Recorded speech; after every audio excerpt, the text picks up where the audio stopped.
Welcome back, everybody, to Master of the Universe podcast. Joey, Gabe, and Chris here, bringing you a classic 1982's Creepshow. And this was who thought of this one? Was it Gabe, or who was it? I'll let Chris have the credit for this one. Was it you? No, Who it thought? was you.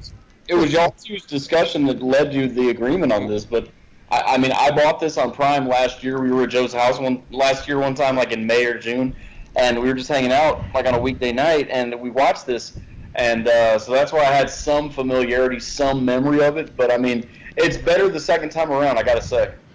Yeah, that's what it was. We were talking about films that we were going to get to doing, and one of them, I know.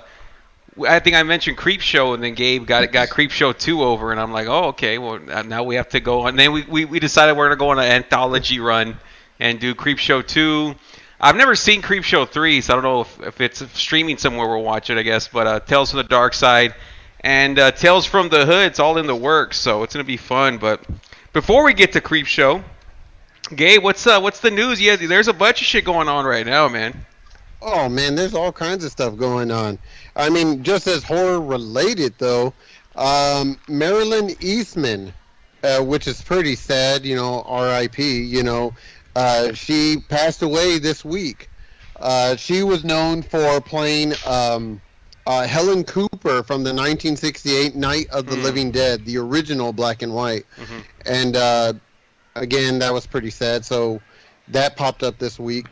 Another thing was since we were talking about Creepshow, and we're getting ready to talk about this great movie.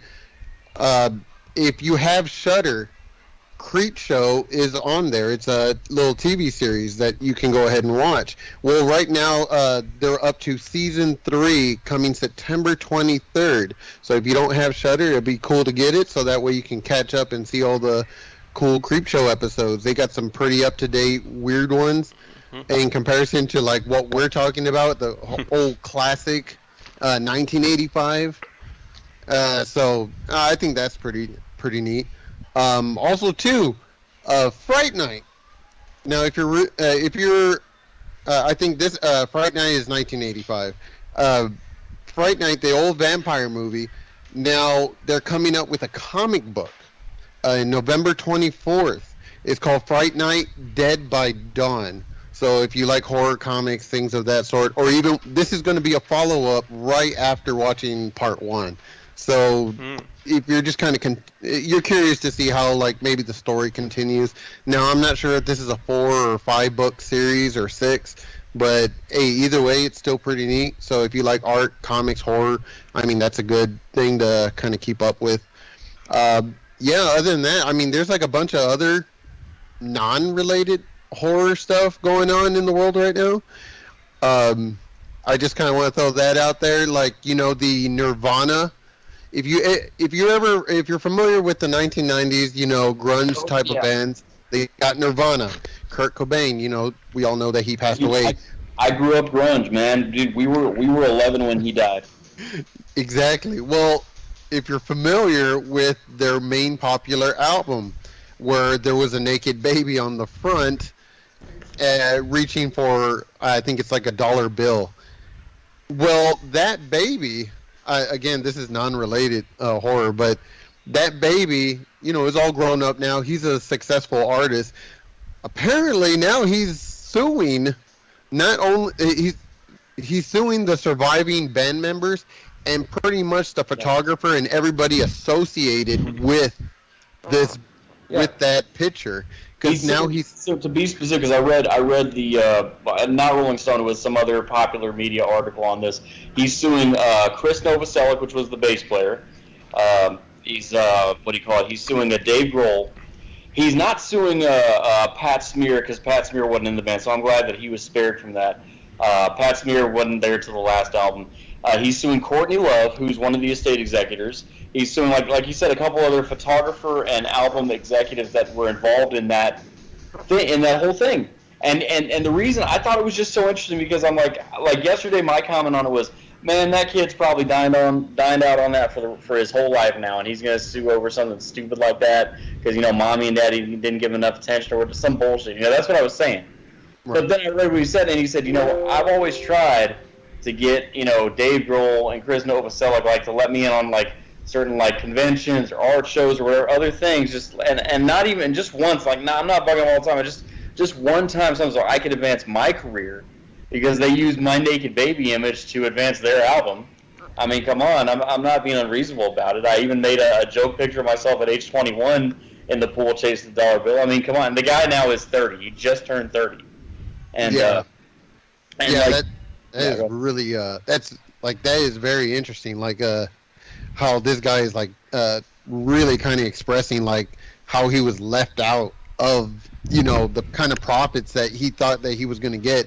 But I mean, not only that, they took his picture and they threw it up on there, and as an infant, he didn't really get a say-so whether if he wanted to do it or not. And I think that's like a lot of arguments that a lot of people are doing nowadays, that saying that, like an example, they're using, like, the whole gender thing. Why are you labeling this person as a she, when clearly you shouldn't be labeling their gender at all? And they're kind of using kind of arguments like that. And I think in this case, like, here's another infant, type of thing where he's like, well, I didn't really get a say, so why are you using my image?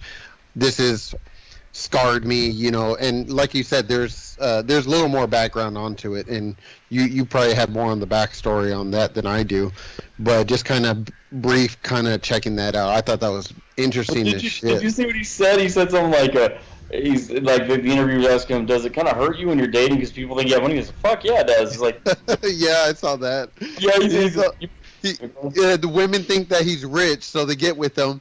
Like, he says the hot women that get with him, they think he's rich, but then when they find out he's broke, that he's just like, oh, then he gets dumped, like, right then and there.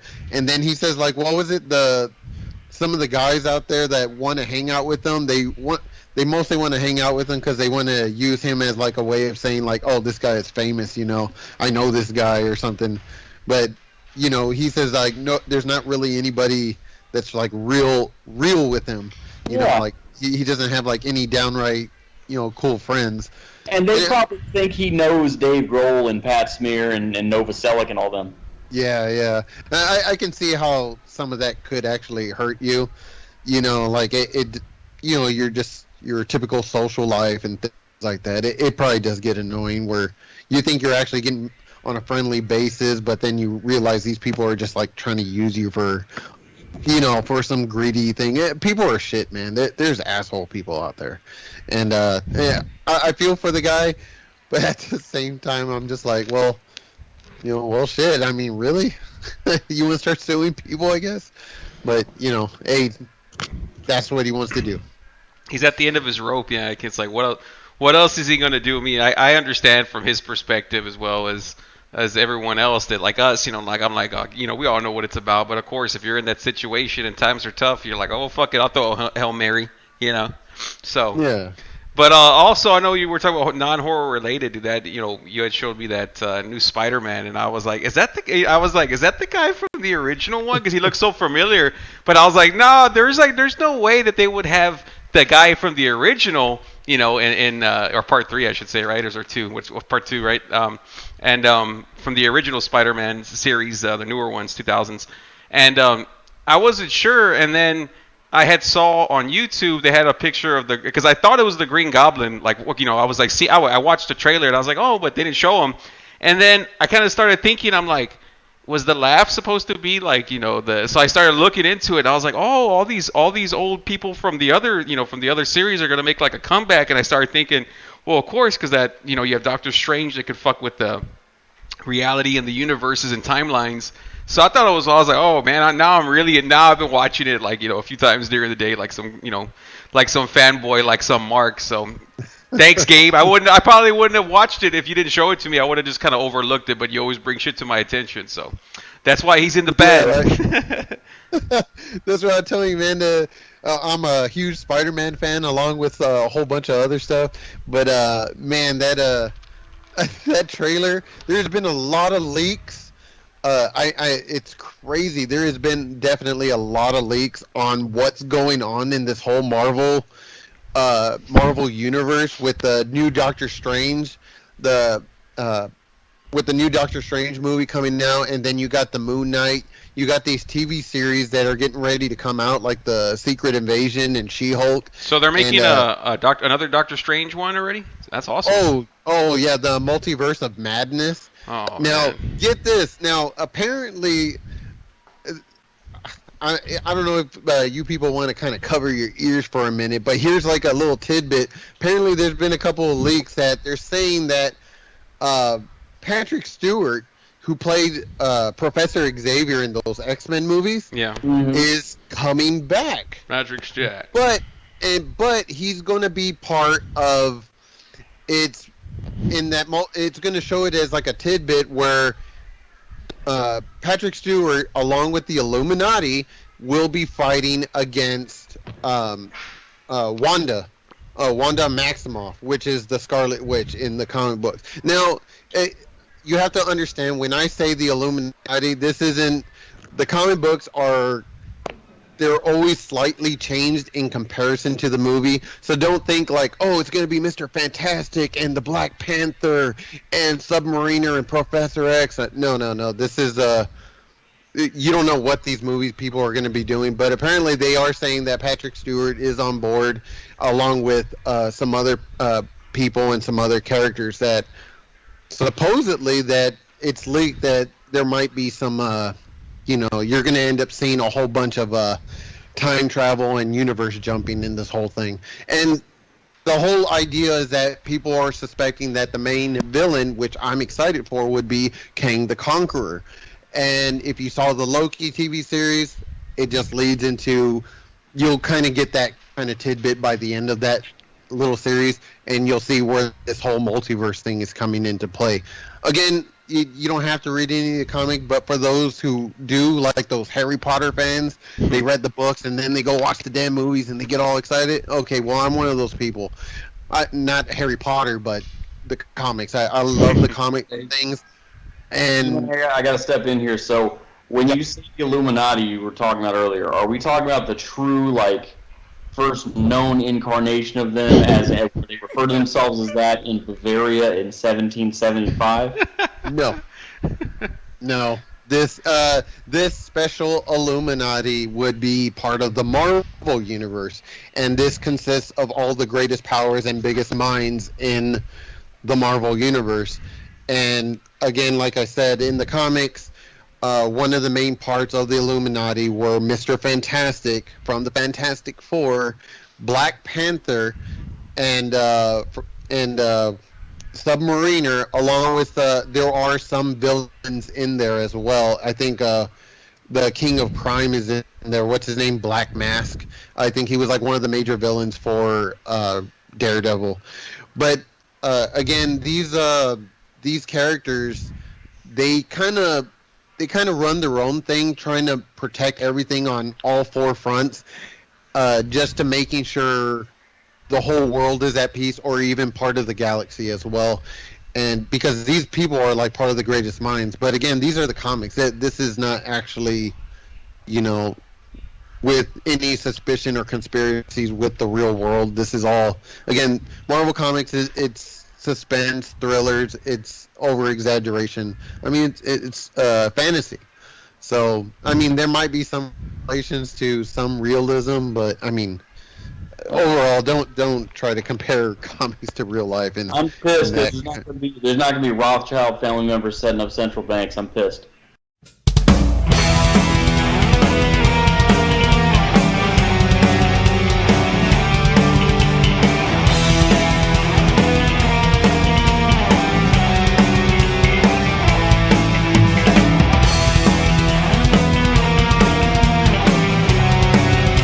All right, so Creepshow from 1982, man. So I saw this like a few times growing up, but it really, got really over with me the past like 10 years or so.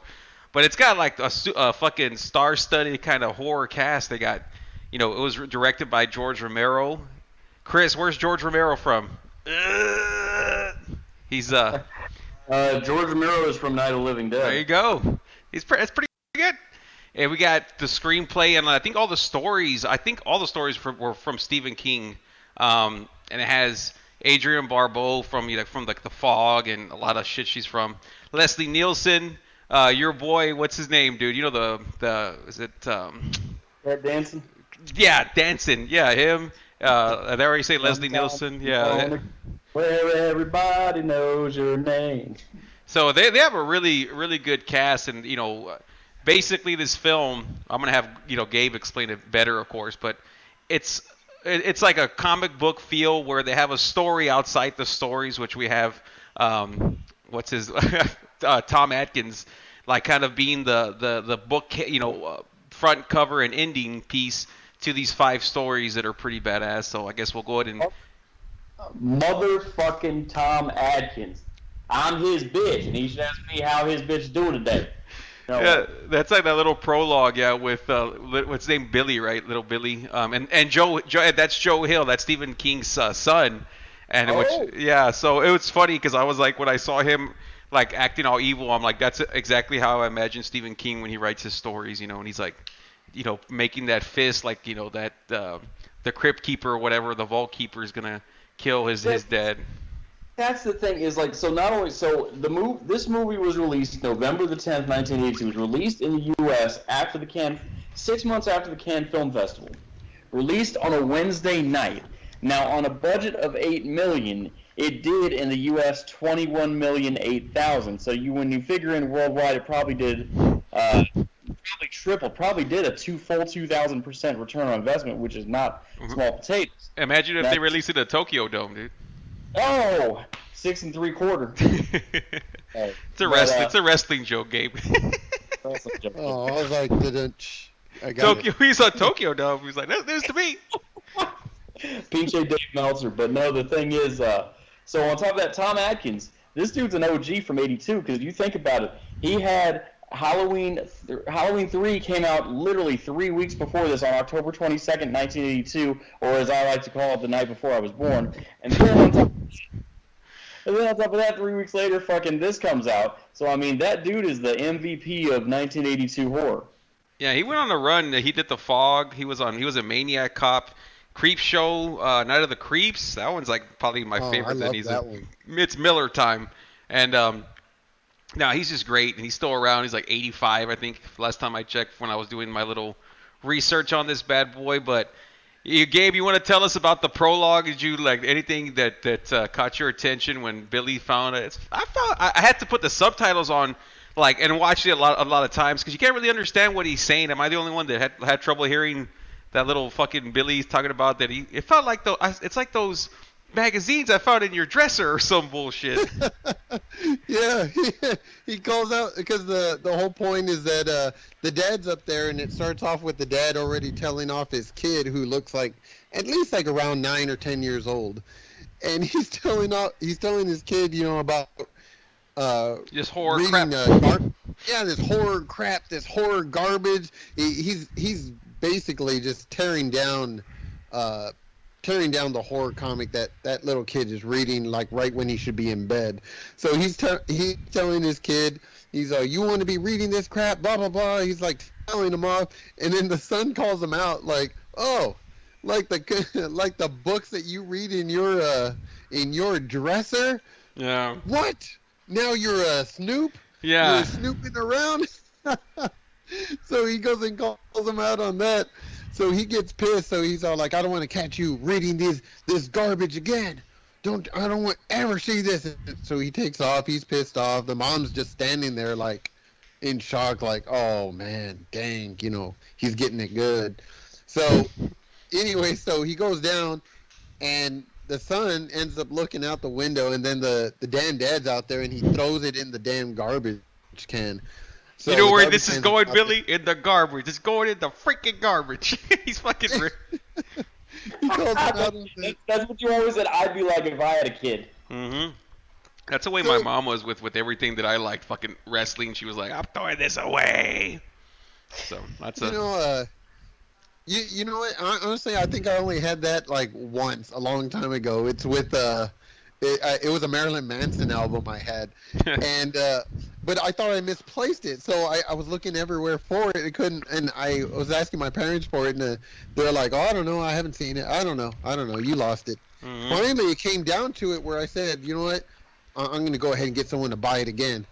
So my mom found out about that, and she's like, "All right.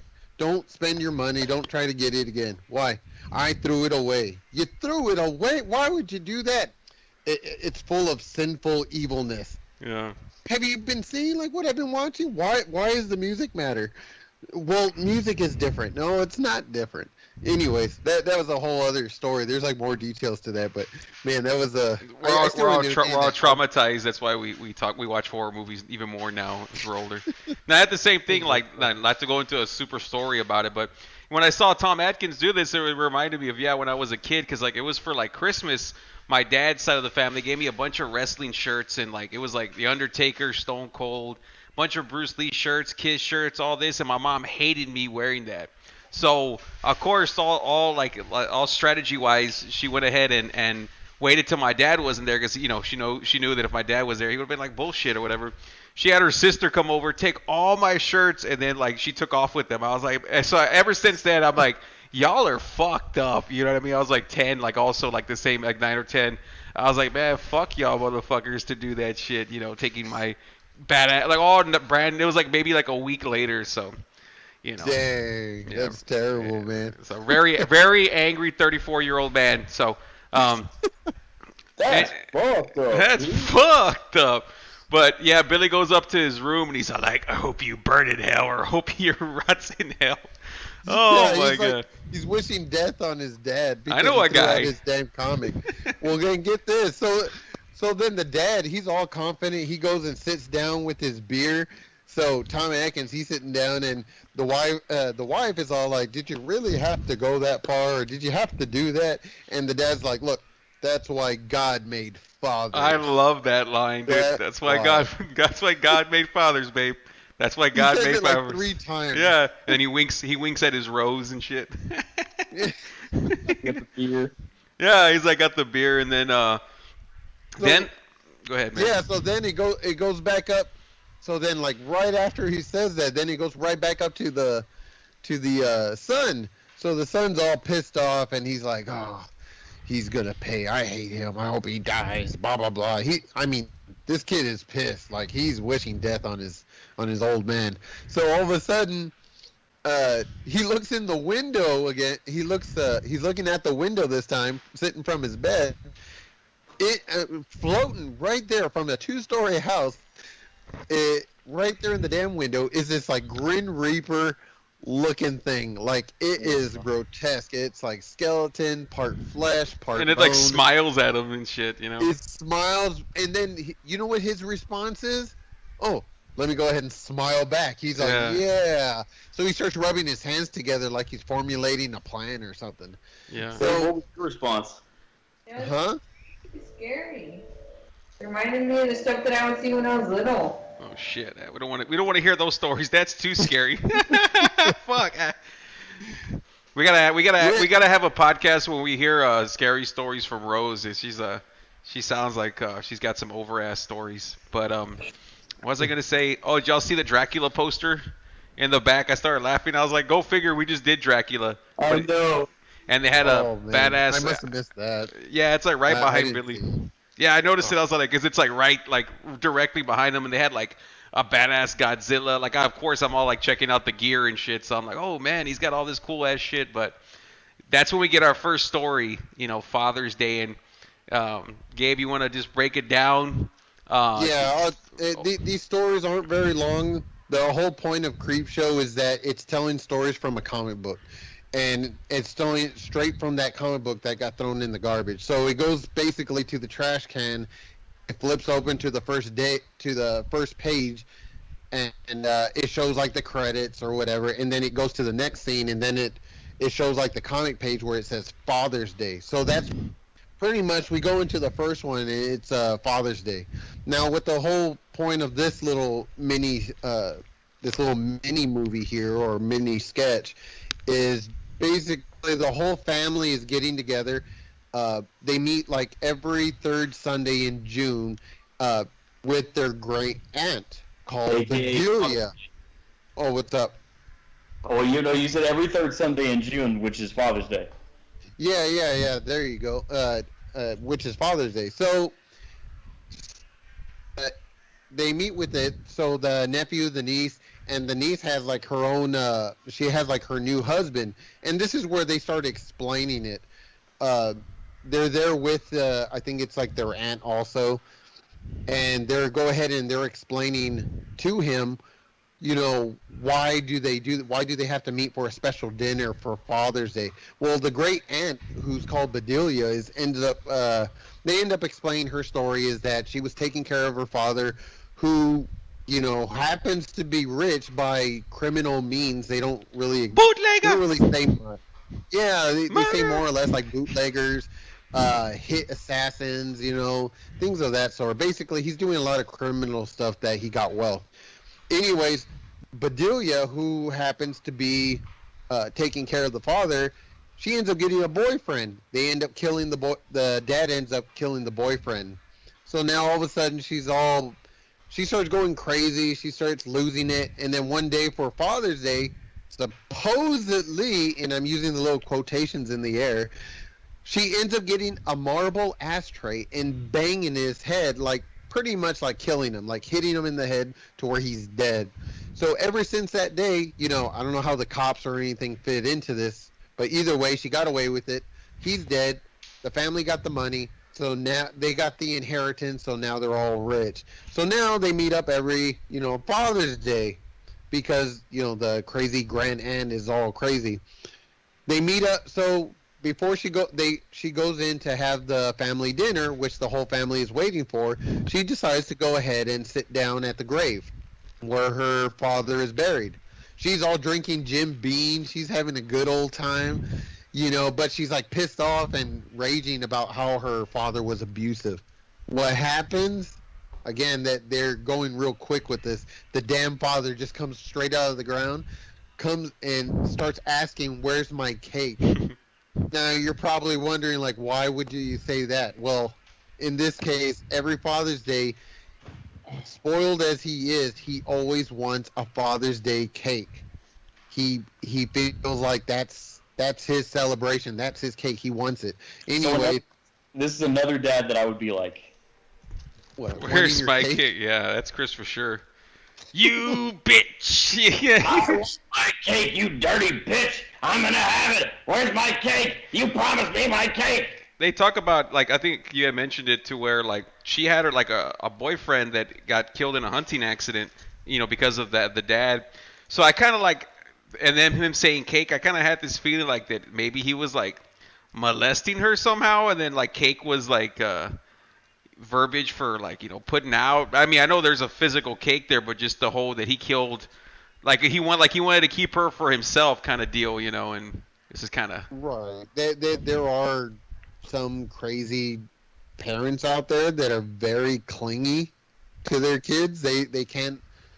It's hard for them to imagine that their kids can go off and actually have a life. Some of these parents will do things and blackmail or just overall intimidate their kids and make them feel horrible just for wanting to leave. So they have no choice but they feel like they're obligated that they have to stay. And that's part of that abusive relationship that she had with her father. And it's kind of nuts. And that's kind of where this comes in. So the lady or the daughter ends up taking it upon herself to, like, you know what? I'm just going to kill you. I'm already losing it. What does it matter? I don't really care. I'd rather kill you than having to deal with more of this abuse. Well, as it turns out, because if you notice, there's a trend with all these little stories in these movies that every time you take a bad action, bad stuff occurs. So in this case, even though she was abused, killing is not a good thing. So in this case, the dad comes back as a curse, and not only taking her out, but taking out the rest of the family members. Yeah, it kills like everyone. And like my favorite is at the end when they're like looking around, like his nieces or whatever, and the dude, and he comes out of the kitchen. He's all like, "It's Father's Day, and I have my cake." And it's the head of the aunt, not Bedelia. It's the other one, right? It's the aunt, whatever her name is, the one that's all snotty, even more snotty. So, yeah, pretty fun, pretty fucking interesting, intro. It's like the slowest of the ones, right? What y'all think? No, that one, to me, that was my favorite of all the sketches. That one was my fave, and some things I popped for, besides like the dead dad being like a fucking dick about saying cake and all that stuff. And Rosie is smarter than me here, so she caught like the molestation, possible abuse angle there too, which I didn't catch, but y'all did. Yeah, because he kept on saying like, where's my cake? And it's like anybody that would act that ridiculous, it's kind of like it doesn't seem like they just want like a regular, chocolate cake or something. Chris like chocolate cake. I took it as a reverse inverse of that one Twilight Zone where the grandfather is dying and he makes them all wear masks till midnight, but then their faces are going to be permanently like that in order to receive his inheritance. But and I figured maybe this is the verse where they mistreated him in his dying days and then just let him die, and then now he's getting revenge on them for mistreating. That's what I had took, but I guess I was wrong. But I popped for the blonde boyfriend guy because that guy was in Glenn Ross, and he's the one that says the what's his name? Ed Harris, yeah, he comes out on Enemy at the Gates, the sniper. So yeah, I saw Enemy at the Gates before I saw this. So when I saw him in this, I was like, oh, the sniper from fucking Creepshow, the guy from Enemy at the Gates. Like, damn, he was young here, because on Enemy at the Gates, he's like, way older, like damn near 20 years later or whatever that came out. So. And I popped too for like when the fucking tombstone falls on him at night and it kills him that way and shit. I'm like, damn, they're getting creative with the ways they're getting dark here. But like Gabe said, the theme here, this whole thing feels so much like Tales from the Crypt, because it's like there's unethical issues on both sides, but someone takes a deeper, more unethical action, and then they get their payback in spades at the end. It's like it's kind of a tragic, traumatic show in that way, and it just felt like that. And then on top of that, you have this fucking the Grim Reaper character, that all that stuff. It felt very much like a movie version of Tales from the Crypt. Go ahead, man. You know what makes this really interesting though? We're all interested in the stories and we're looking at it, but I guess what kind of gets you grasped and what it's known for, a lot of people really like about it, is that this is supposed to be a comic book themed. Mm-hmm. So like when you're watching it during these scenes, it jumps into like there's borders, like there's either borders or splash dramatic senses like around these characters. Yeah. So it's not, even though there's actual footage and real life people like acting it out, in the background they have like some animated stuff going on throughout this movie, which, like I said, that Creepshow is kind of known for doing all this little comic thing, especially since we're supposedly reading the comic, from the trash can. Yeah. Now this one, when he pops out of the back, like, goes, oh my god, and then that thing in the background, like it shows like comic book style, really cool shit. But we're gonna rate the whole film as a whole at the end, but I want to know just like the rating, what you give them. And Chris, what do you give this one, man? Oh, absolutely. That where's my cake? That one was my favorite of all the sketches. I mean, everyone except for the redneck with the green stuff growing on him, except for that one, I liked them all. Don't let go. When they're dancing. Like, my God, that disco song that they were dancing to, I popped for that. That was fucking great. Yeah. So, yeah, but this one, of all of them, they were all good. Except for the alien or redneck guy. But I'll give this one my favorite. Well, what do you rank it out of 10? Oh, out of 10? Probably 8.5, 9. 8.5, 9. All right, Gabe, what do you got this one? Yeah, honestly, I'm there with Chris though. That Father's Day was actually really good. This is like my second favorite out of the whole movie, out of a whole, and I have to go with the 7.7, 7.8. It's pretty damn good though. I actually really like it. It's very animated. So pretty damn good, huh? Yeah, I give this one 8 out of 10. I really enjoy like just the whole build up, the whole I love all. It's all quotable. The end, but like I was watching it yesterday or the day before, and like just the promo that the Aunt Bedelia is giving to the gravestone is really good. I'm like, man, she's probably one of the best acting in the whole. Well, besides Leslie Nielsen, but just for like someone that's just acting against the gravestone, it's pretty over. But that's Father's Day, and we'll go ahead and get to the lonesome death of Jordy. How do you read a madman's mind? Teach me the art of war, for I shall bring more than you bargained for. Give me an ultimatum that I could not dream of. Spells of a crying nation. Death of Jordy Verrill, man, and stars Stephen King. When I saw this as a kid, I was like, I just knew that was Stephen King for some reason. I must have seen him before on something else, but I'm like, who's this guy? Why does he look familiar? But the whole segment is just Stephen King and Bingo O'Malley, just one other person. And I know y'all guys have said a few times that's probably y'all's least favorite, but it's my favorite because I guess it's so fucking sad. But can you just break it down for us, Gabe? Yeah, pretty much. There's not really much to this story. This is the second story of the movie, and it's a meteorite that crash lands in the backyard of this. Well, I don't know if this is offensive, but backwoods hick.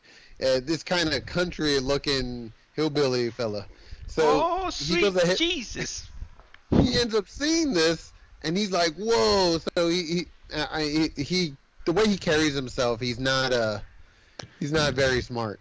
So he goes over there and he's looking at this meteorite and he's like, "Oh man, I could go ahead and sell this to the college down the street. They'll give me some money."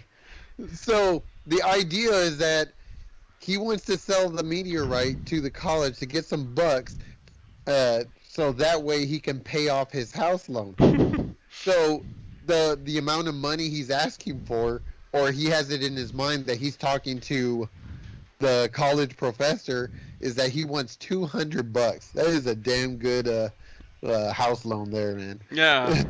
$200. I was laughing at that whole like going back and forth like in his mind, because it's like the professor, the doctor, his dad, they're all the same person and shit, like, when he's having those flashbacks, he's like, not to whatever Verrill didn't raise no dummy. He's all talking about it. He's like, yeah, I don't know what he said, but he said something along the lines of, my daddy ain't raised no stick, or yeah. I was like, what is he saying? Mm-hmm. I was like, I don't know. It's probably some kind of offensive term now, but either way, I was like, what the heck? And I was like, it sounded funny the way he said it, but so either way, I'll be dipped in shit if it ain't a meteor. Yeah. So this guy gets the idea that, like, let me go ahead and touch the meteor. It should be all right. So he burns his 2 fingers and he puts them in his mouth, and he's like, oh man, that's hot. So he gets a bucket of water and he comes back and splashes it on it. Well, what happens, he cooled it down so much, like too fast, he ended up breaking the meteor in half, and all this ooze ends up coming out of it. So now all of a sudden he's going through the whole imagining thing again, trying to sell a broken meteor to the college. So now he's trying to get the idea, like, damn, I done messed up. I can't do it. I'll try it out tomorrow. That's all I can do. So he goes ahead and picks up the darn thing, puts it in a bucket, and he goes inside to go ahead and he's drinking his beer, and he's watching wrestling. Some old wrestling show or something. Anyways, he starts looking at his fingers and he starts freaking out because they're all zit looking. They're all bubbly. He's like, what the heck? Yeah, that shit looks gross. And before it even starts turning green, you just see the little bubbles on it. Yeah, and it's gross because he keeps sticking his fingers in his mouth. He's like sucking it like it's going to make it better. So he's like, oh man. So he tries to ignore it and he keeps drinking. It goes to cutscenes and it goes outside to where that ooze came out of it, and apparently grass is growing everywhere. So all of a sudden, it starts leading away towards that bucket of where the meteor is. So now all of a sudden the house is starting to get covered in weeds. So as he's drinking, he sees his fingers start. They look like a moss, like grass, like it's starting to cover his fingers. And so he's about to stick his fingers in his mouth again. He's like, no, don't do that. That's probably going to be gross. Oh, I know. He gets this idea, like, again, I don't know what the mentality is, but he runs to the kitchen. He starts looking through his cabinet, and he pulls out a bottle of vodka. So I was thinking, oh, he's going to use it like rubbing alcohol and maybe burn off whatever's on his fingers. No. This guy is being silly. He goes ahead and reaches into the fridge, grabs some orange, little pitcher of orange juice, drowns the whole thing in vodka into the orange juice, and starts chugging it. So he thinks like, oh, I'll go ahead and drink it. Maybe it'll go away, or maybe the alcohol in my system will kill it. No, after a while, he starts noticing it's starting to cover up his body. It's all on his chest line, his shoulders. It's looking pretty gross. Before you know it, everything is covered in grass. He's covered in grass. It looks pretty disgusting. He takes a turn for the worse and says, well, there's only one way out now. You know, he shoots himself and he kills himself. But it's not him. It's just like a big green grass thing. So it's not like you're seeing a person blow his brains out. Yeah, just a big old fucking log full of fucking tree gimmicks on him that blows up. But he's like, just this once, you know. He needs the fucking good luck or something. But it's all bad luck, man. But yeah, I used to hate this one growing up. I was like, this is such a stupid one. Now I guess because it's so like quick and ridiculous and over the top. He's like, no, you know. Then he's fucking like his dad's trying to talk him out of jumping into the water, and because that's what makes it worse. He's like, you know, it feels good. So it's just like over the top ridiculous now. Chris, anything you like about this one, or you want to just give your rating on this bad boy? Honestly, I'll give it maybe a 5.5, because then that's purely personal preference. It has nothing to do with literary style or production or anything like that. None of the major criteria. Just I didn't really care for it, but I popped for the old school wrestling though. Yeah, it's like one of those Samoans, right? One of the I heard him say it's like one of the Samoans, and that's it. But fuck it, Gabe. Shoot, darn rating. This thing was slow. It was terrible. I mean, grass. I mean, like that just didn't seem horror themed at all. I felt they could have done something better. I'm gonna give it like a 2 or a 3. Man, that was bad. Y'all are shitting on it. For me, I'm gonna give it the most ridiculous rating for y'all. It's a 9 out of 10. I love this one, dude. Like I said, I used to hate it, but that's what happens when you fucking watch too much horror. You start liking shit that you wouldn't like. So we won't stay on it too long.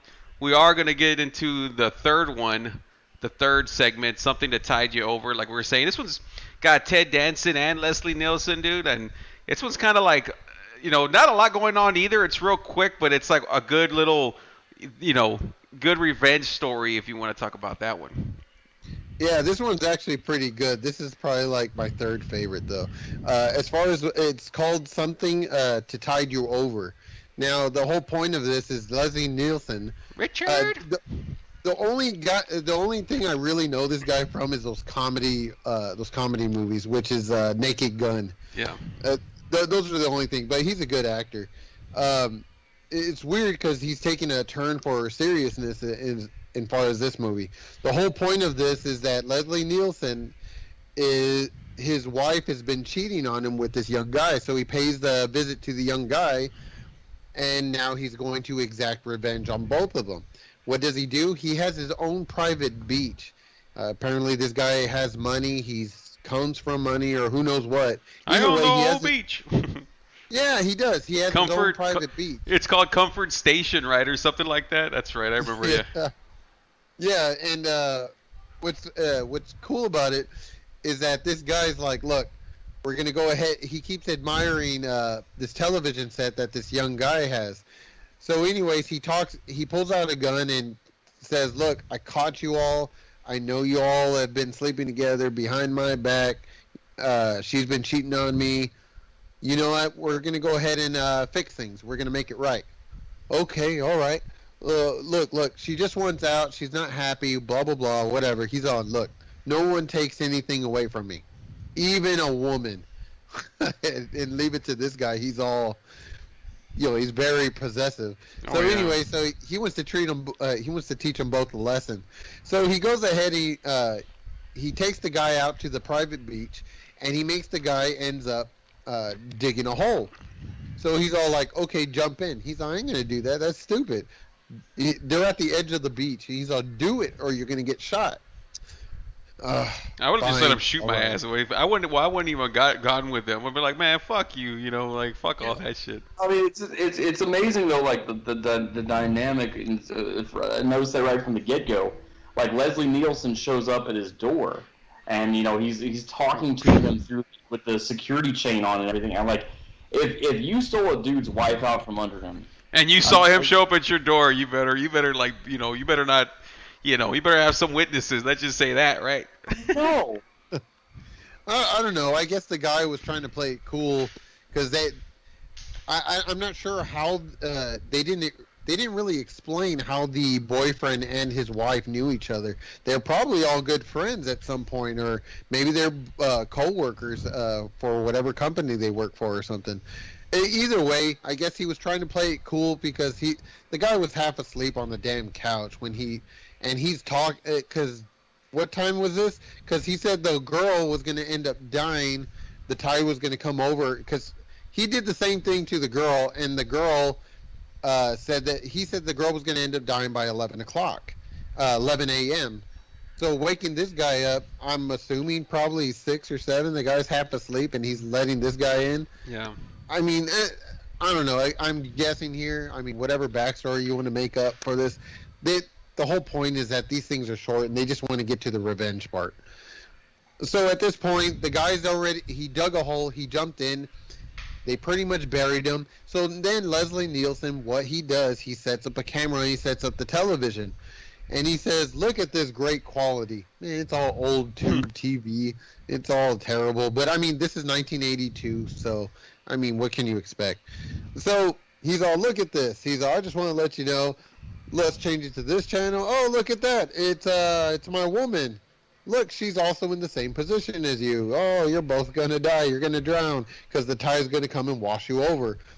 And he's all, "I swear I'm going to get you for this. I'm going to get you." Yeah, sure. Don't hold your breath. Or do hold your breath. Ha, ha, ha, ha. Starts laughing. He's all crazy. He goes back to his pad, and he lifts up this big old portrait picture, and it has like 6 television screens. And on that, he's recording the couple. He's recording the couple so that way he can have it for his own personal viewing. Yeah, it was like the movie Sliver. The what? It was like that movie Sliver. What's like Sliver? You like how he had the TV screens, he's sitting there watching people and shit? Don't you remember that movie from the 90s? Yeah, I just watched it. What are you talking about? What TV screen? Remember Sliver, like the fucking stalker? I think he's the... Yeah, with Michael Rooker in it. Yeah. And, yeah. And like the whole thing is he's watching all these different women on all these different... It had that feel to it like that. Like, it's like Sliver where he's a fucking sociopath. Oh, but on Sliver, though, he's watching it like through every person's eyes. Because he has like a telepathic link on all of them. As far as this one, he's watching it through a television thing. Yeah, but it made me like kind of guess like how many times has he done this, because he has like a really over-ass video collection, and it just seems like that's what he does. Like he like kills people and records it, and like just for like to go back to it, Seems right, kind of and like serial killer. Yeah, I don't know if this is like his first time doing that, but as far as that goes, he does it. He's recording them. You see the water go over their head and they drown. So he comes back the next day, and he sees that they're gone. So he's all like, he's kind of curious if they died or if they got away. Yeah, I like that part. Nah. He convinces himself. He's like, no, the tide got him. Yeah. The tide got him. Yeah. They're dead. They're dead. So he convinces himself. He goes back home. All of a sudden, he's taking a shower, and there's like this weird smog. There's this weird smog that's kind of coming up towards his house, his pad. And then all of a sudden, what happens? All of a sudden, you see out of the smog these weird, monstrous, zombie-like footsteps are coming. Well, it's the couple, and now he's shooting. He runs into them. They're saying that they're gonna go ahead and kill him to get revenge, and he's like, "No, but I don't think so." And he's shooting them. It's doing nothing. They look grotesque. They have seaweeds all over them. They're gross looking, and pretty much they go ahead and they take him. They take Leslie Nielsen, do the same shit to him, and he's I can hold my breath for a long time, a long time. Oh yeah. It seems like a little crab or something, right? He was all pissed off, but they did the same shit to him. Now, whether if they went back into the ocean or if they just dropped dead there, either way, they set up the camera and the TV just so that they do the same shit that they did to him, so or them or whatever. So, yeah, it was interesting, just mostly just for that actor Leslie Nielsen. Oh yeah, for sure. He makes it fucking interesting for sure. Without him, Ted Danson, of course, he's famous, but he doesn't do anything kind of crazy. But I'm gonna get you for this, Richard. I like that part. And I love the way there was this old school podcast I would listen to, and they did like a kind of a compilation of like the music of Creepshow, and they would have little snippets of the voices and the gimmicks in there, and like I loved it because it's a really good little soundtrack, and they were playing that if you can only hold your breath and like come on Richard, and like I was like wow, it's because I like woke up like while the podcast was playing like in the middle of the night. I was like, man, that's kind of creepy when you're like in the middle of the night you just hear that kind of like those voices. So it's always gotten more over for me after kind of going through that. But for me, I give Something That Tied You Over a solid ass 8 out of 10, man. What about y'all guys? Ooh, man. Again, like I said, this is my third favorite, but there's only 5 of them, so I mean it was good, but so. I'll give it like a good solid 6. Chris? I'm gonna give it an 8, and I mean it's so relatable. I mean it's stuff everyone's been through. 2 things. Number 1.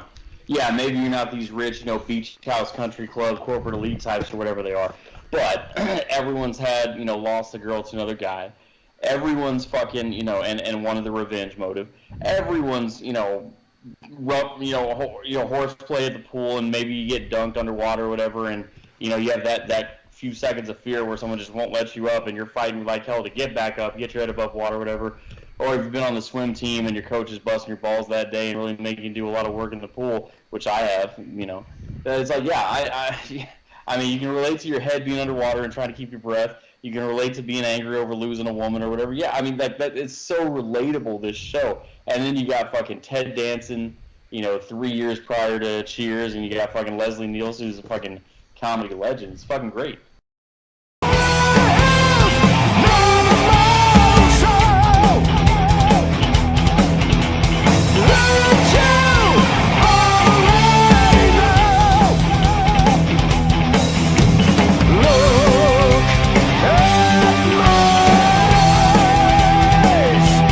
So yeah, I'm gonna go ahead and give it an 8, man. Fucking 8 is great. An 8 is great. On to our 4th, The Crate. Now this is Gabe's been popping for this one all night, dude. So let's hear about The Crate with Adrienne Barbeau. Ooh, man. So I love this one because of Adrienne Barbeau. I also know I actually met the girl, but I didn't get the autograph because it was for a friend of mine. He loves her for like some other movies, but I mostly know her for she was Catwoman in the Batman animated series, and she was also the damn computer in John Carpenter's The Thing. So, but I mostly know her just for the Catwoman thing, and I was like, oh, that's pretty cool. You know what's funny? But, I know her, the first time I saw her was in Back to School. She's like the bitch wife to Rodney Dangerfield in the beginning when she's cheating on him with some other girl, and he's like, no, this is gonna cost you plenty, because he's like, she's like, you know what, Thornton, I want a divorce. Oh, so we do got something in common. Here, sign these. Here he has them on him. Anyway, go on. So as far as this one's called, it's called The Crate. The whole point of this one is that it takes place at a college university, like this pristine college, and there's a janitor. I guess this is already at the end of the semester, and there's a janitor cleaning up, and he happens to run into this crate. The crate is labeled 1830 something. 1830s. It's an old ass crate. Now, anyways, meanwhile, on the outside of this at this place, all these professors, all these teachers, and everybody's getting together. So anyways, one of them ends up inviting their friend, and he happens to have Adrienne Barbeau, that's his wife. Now, the wife happens to be, she's a terrible person. She belittles her husband. She talks down to him. She embarrasses him in front of everyone. She's a drunk. She's drinking. She's a sloppy. She's a terrible woman. And and her main thing that she likes to say, she's all, well, didn't you bring the car around? Oh, I forgot about that, honey. Of course you did. Of course. What would you do without me? That's like her main thing. She says it out loud. Most people, she doesn't say it like personally, like, oh, up close. No, they're like a good distance from each other when she's yelling that out loud, and everyone just like, oh, why would they bring that woman? Oh, why would they bring her? And she's just, she's a terrible person. Anyways, the husband's like thinking like, man, I hate her, but I can't divorce her, or, he's just, he's a beaten down guy or whatever. Anyways, his friend, Well, I'm doing the Fred Flintstone because her name's Wilma. Oh yeah, his name's Wilma, but everyone calls her Billy. Billy. That's her name in there. Everyone just calls me Billy. Yeah, that's what she says. So at this point, the janitor ends up calling one of the professors, and the professor's like, what's going on? He's all like, oh, there's this old crate. You need to come and check it out. No, it's probably full of old junk and everything. Don't worry about it. Just leave it. Well, it's pretty interesting. How is it interesting? It's from 1830 something. What? Huh, that is strange. Now I gotta check it out. So he goes over there to go and check it out. Well, his friend is dealing with his horrible wife. Now, at this point, so he goes and checks out the damn crate, and he has like another college professor with him, and then the janitor. Well, leave it to the janitor and the other college professor. They both end up dying from the crate. Well, how can they die from the crate? There happens to be this ape-like monster that's in there with horrible-looking teeth. I mean, that thing is like... it's not huge, but it is ugly. It's an ugly ape-like thing, and I kid you not, this thing has terrible teeth that'll rip through anything.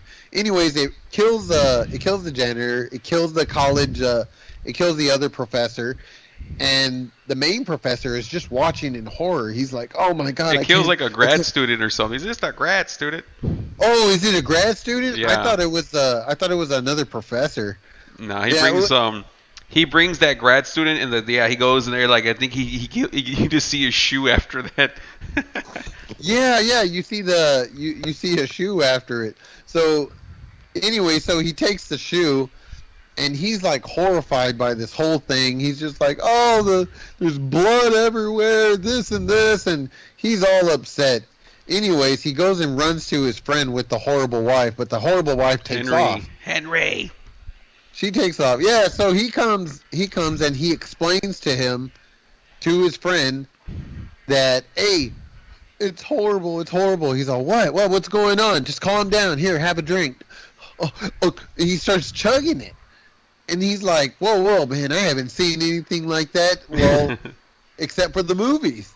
I thought that was funny. I was like, really? So, a little nod and shit. Yeah, so he goes ahead and drinks, so he chugs it. He's also, what's going on? Look, man, 2 people are dead. He explains the whole situation. There's a monster inside this crate that the janitor found, killed the grad student, killed the janitor. They're dead. What's that in your hand? Oh, a bitten shoe from one of them, the grad student. They're doomed. That's it. There was no bodies, just blood everywhere. Oh, okay. Well, tell you what. So all of a sudden now his friend is starting to get this idea. It's starting to turn out pretty terrible now. Now he's all like, hey, you know, he brings up this idea that I'm going to go ahead and lure my wife over there so we can eat her. Yeah, and we'll go ahead and do that. But he doesn't say that out loud. This is pretty much where he just takes off, and then you're like, why is he going there by himself? And then he starts telling her like, no, he come up with this crazy story to get her to go over there, right? That he molested the girl, or the girls went to go hide under the stairs, and what did he do to her and all that shit.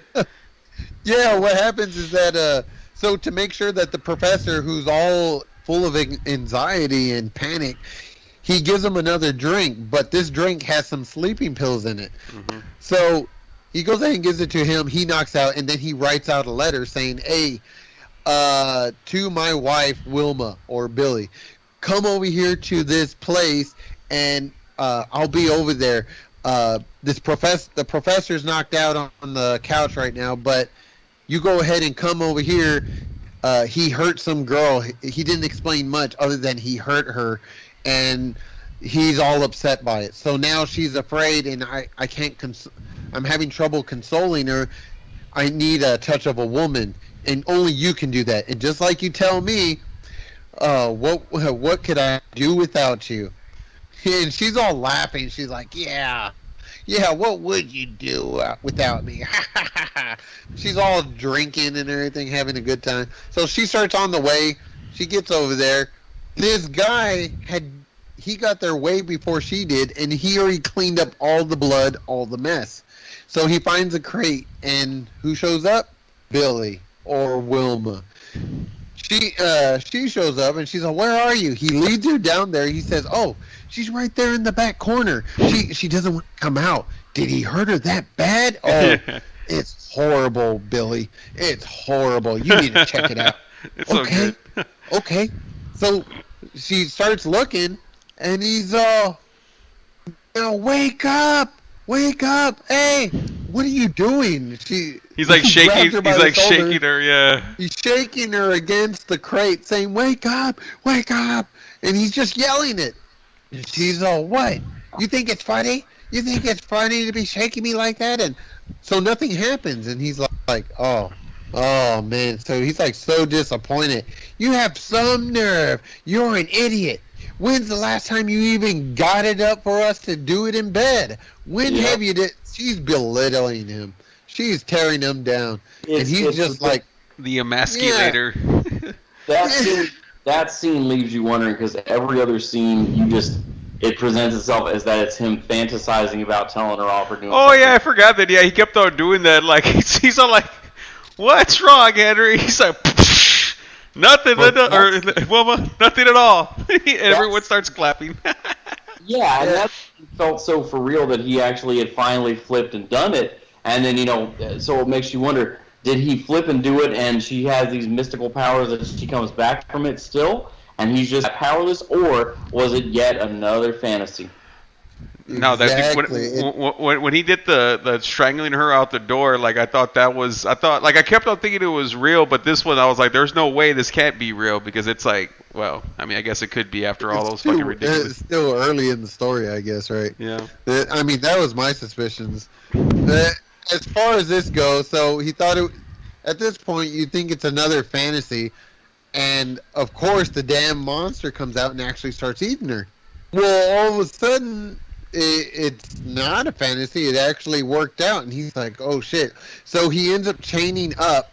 He gets a lock and ends up chaining up the crate again. So he's like, okay. So now at this point he cleans up the mess. He takes the crate and he runs to this big chasm, this big old chasm-like thing where it's like a big old pool of water.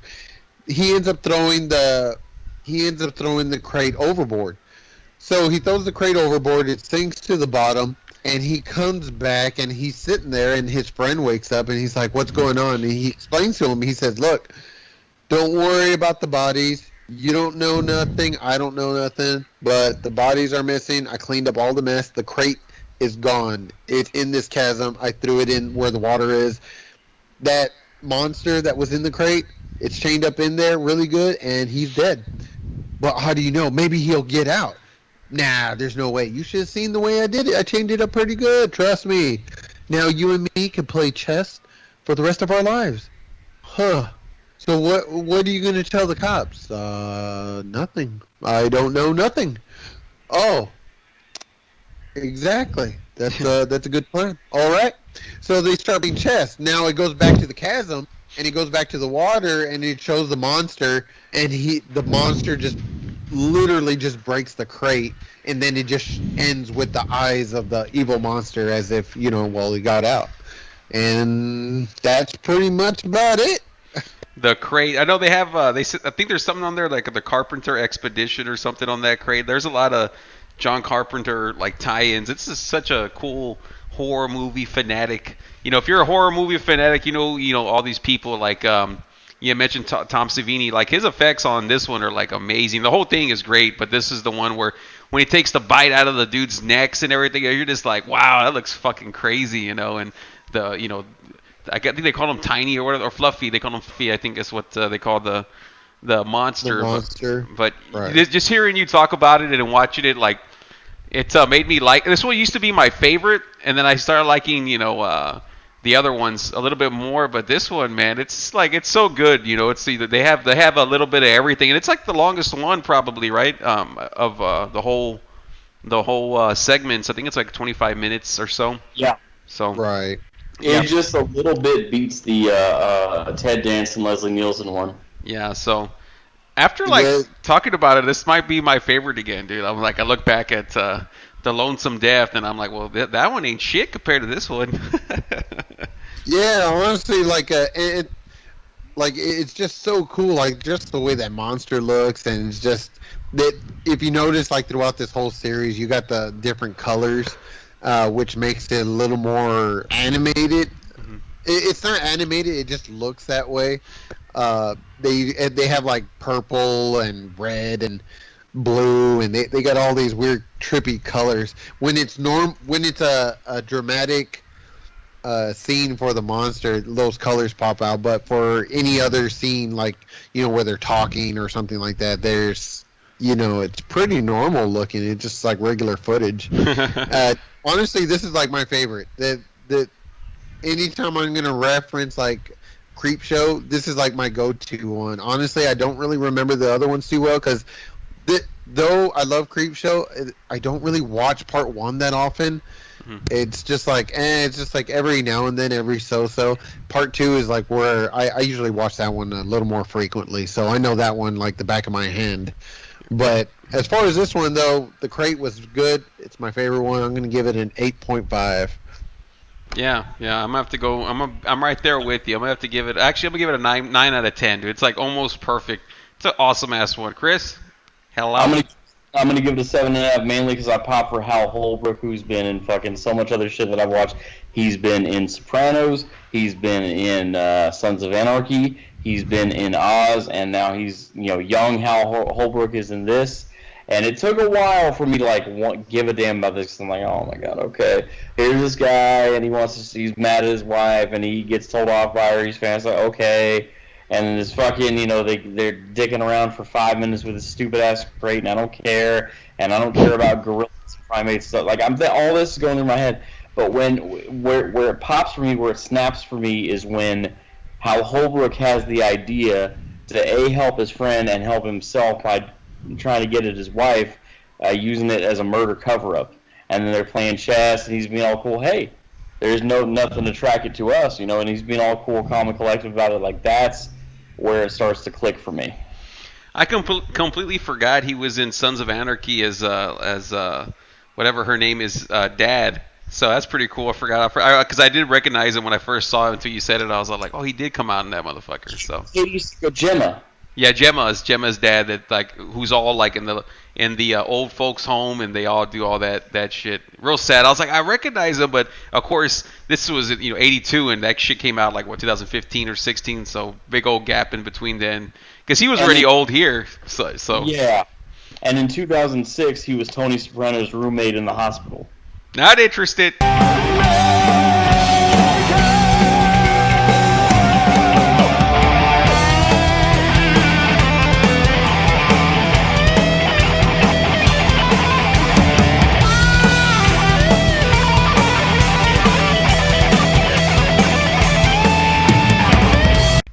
And we have our last segment, man. It's they're creeping up on you. Now this was really short. If y'all thought that the Lonesome Death of Jordy Vero, I think this one it's just boom bam, and it's probably the most. It's very similar to the Lonesome Death where you have all the grass overtaking everything, and this one we have a bunch of bugs overtaking everything. So. Gabe? I think I think this one's just more for the visual, just to give you like the creepiness. There's not really much to the story on this one. The only thing about this little skit is that there's a wealthy man who's OCD. He is afraid of germs. He wants everything clean, and he lives in his penthouse alone by himself. Everything organized, everything clean. Now, he's an asshole. I mean, just straight up, this guy's a jerk. He's mean to his employees. He's mean to the people that are taking care of his penthouse and all that. He is just like, he's just mean to everyone. He's a cruel person, and he has money to do so. So, in this case, with him hating germs and he hates stuff like that, the main thing he really hates is bugs. I kind of hated this one more for the fact along the side with me hating I don't hate, but what creeps me out is creepy dolls, like Chuggy and movable dolls and stuff like that. That freaks me out. But this one, second to me, things that creep me out or I just don't like is cockroaches. I hate cockroaches, man. They're disgusting. They're horrible looking. I don't know. I don't like them. They're just terrible for me. So that's pretty much what this whole thing is about. To kind of teach him a lesson for being cruel to everybody and being mean to everyone. The way, I guess, nature wants to go ahead and teach him a lesson, like, hey, let's go ahead and get him, with some bugs. So it starts off with one cockroach, and he's just like, oh, he's already pissed off after he kills it, and then he goes ahead and starts making complaints and treating the owners. He calls the fucking lease office like, what do I pay $3,200 a month for this penthouse? Which, for those listening and at home out in TV land, $3,200 a month in 1982 is like $9,500 a month today. Where does he stay in, New York or something? What did they say where he's at? Yeah. No, it's they didn't say where he was, but it does imply that it is New York because you see the Empire State Building. Okay. When he looks out the damn window, and he also says too. He also references. He's all like, "Oh, I hate bugs. Everybody is a bug. They're all bugs. They all need to be squashed and killed." Yeah. I grew up in the Devil's Kitchen, right? Is it? Oh, Hell's Kitchen. I grew up in Hell's Kitchen, so I know everything. For those listening out there, Hell's Kitchen is west side of Manhattan. That was until the 80s, that was a predominantly Irish neighborhood. And what happened was I won't bore everyone to death, but yeah, that was a rough working class Irish neighborhood until the 80s. That's pretty badass, no? Yeah, so at this point, it's New York. They don't say it directly, or if they did, I missed it, but they do reference a lot of stuff that it is New York. Anyways, at this point, it turns from one bug to two bugs. He's starting to treat more. The more he starts being asshole to everybody or a jerk, the more bugs that show up. Till finally, one of his employees died, and the wife of the passed away employee calls him up and starts like, excuse me? Kastenmeyer, that's the passed away guy. They were going to kick him off the board, but then he died. I thought he killed himself. Oh, you know what? Yeah, he did actually kill himself. Yeah, the thing is that I think they fired him. Something happened to him, and that's when the wife. Yeah. Yeah, he couldn't take it, so he ended up killing himself. So then the wife ended up contacting him, and he was just treating it as like, look, yeah, that's nice. Well, I guess I don't have to worry about firing him since he's dead. Yeah, That's what it was. Yeah. See, I knew it. Yeah. Like she's all like, I can't wait till you die, or like everyone celebrating. Well, Yeah. you'll be waiting a lot. A lot of people are gonna be happy. He's a big good shit talker. He's like Chris, dude, talking to the banks. Yeah, she ends up saying, "I hope you get cancer in the worst way," and all yeah. this. She's telling him horrible things. So anyway, she's just like, "All right, talk to you later, bye." He just didn't care. He has the bug problem, and his whole focus right now is the bugs. Well, after that whole incident, the whole room becomes infested with bugs, and it just pretty much all the bugs end up disappearing by the time the exterminators get there. But then the bugs come out again, but they come out through his mouth, through his neck, through his head.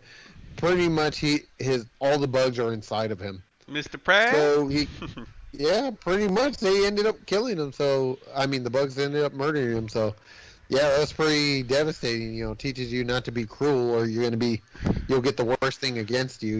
Whatever you hate. And so his thing was germs and bugs. So he got bugs against him.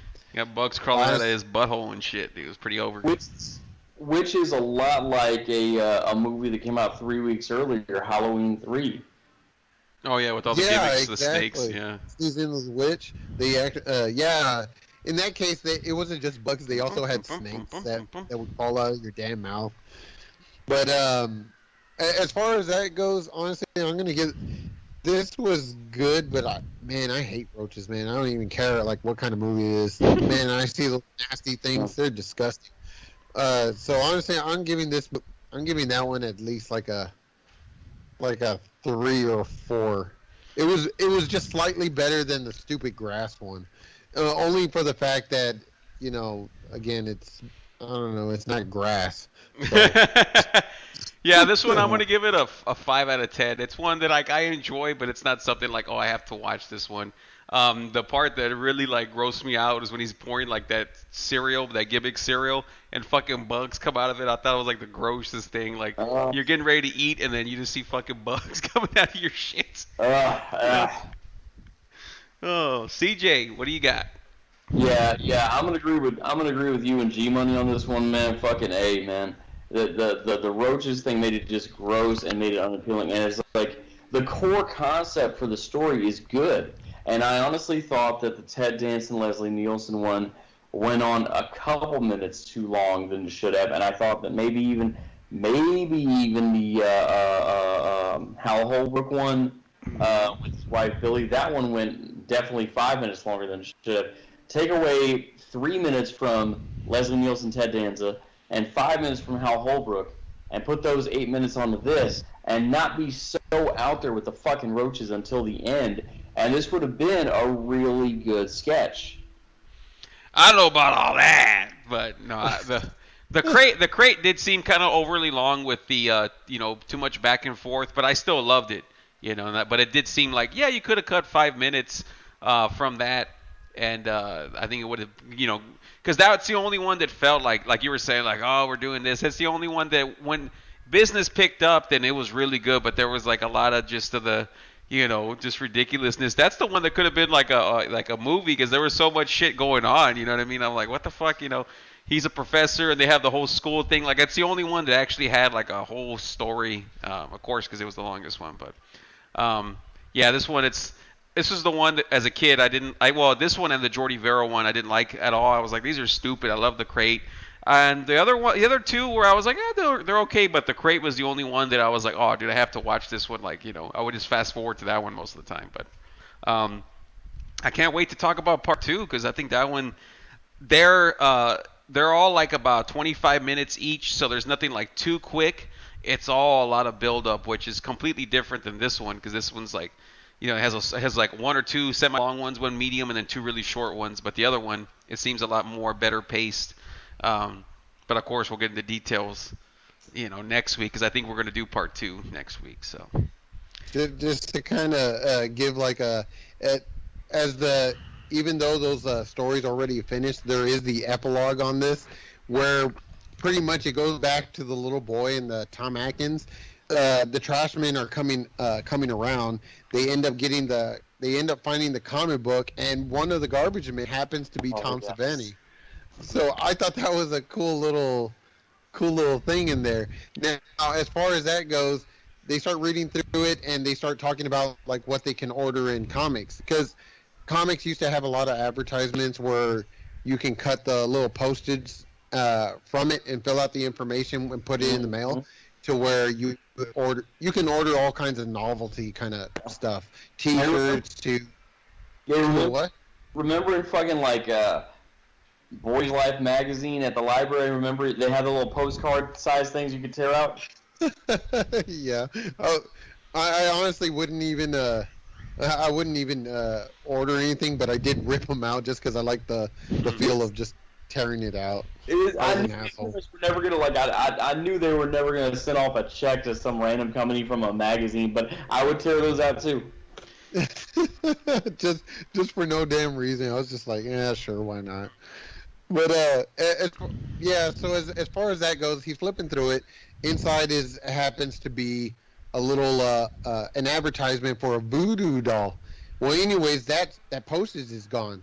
So they're like, oh, look, someone already ordered it. Well, you knew it was the little boy. It goes back to the little boy, and he actually has like a voodoo doll, and he has a needle, and he's stabbing it in the neck.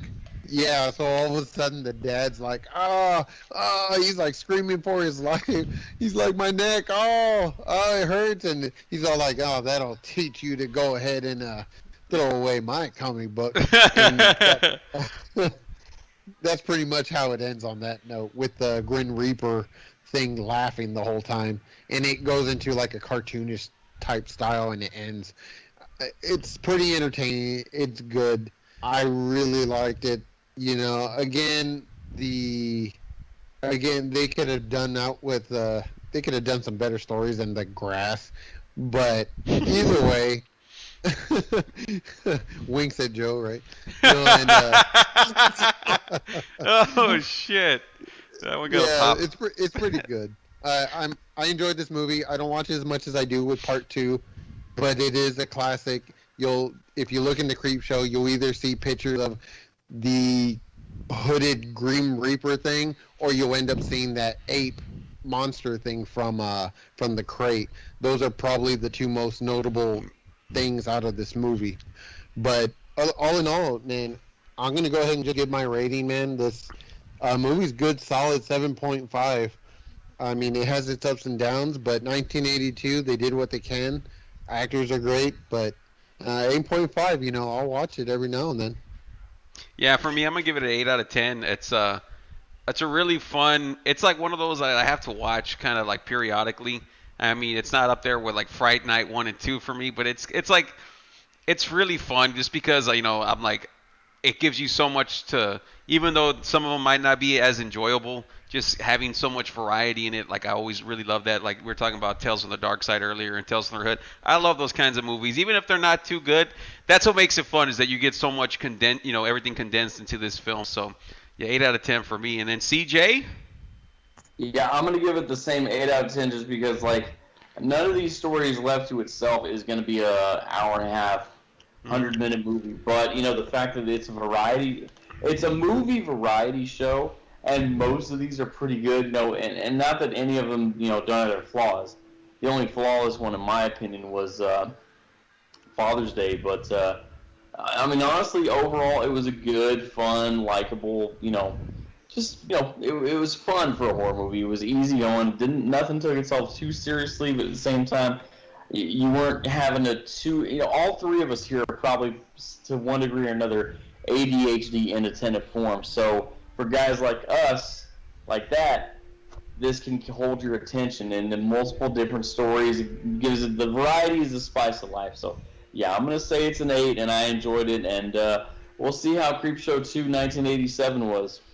Better get your foot out of that door, mister, or you're gonna lose it. I could bench 300 pounds. Oh, and he said, because wasn't Leslie Nielsen in Airplane? Airplane. Yeah, I think so. And remember his classic line for that is, they say, Shirley, you can't be serious. I am serious. Don't call me Shirley. And remember, in that, he said something about don't call me something. Don't call me mister. I don't know. You know who I am. I don't remember what the fuck he said. Chris, hello. I honestly don't remember that movie. No, that was it. Joe's right. It was Don't Call Me Mister. Yeah, and it was like I popped for that because of the Don't Call Me Shirley. Don't call me Mister, motherfucker. Anyway, I hope you guys enjoyed this one. And me, Gabe, and CJ will see y'all on the next one. Man, you gotta be shitting me. That mother's strong. Strong. Peace. I'm out the door, dinosaur.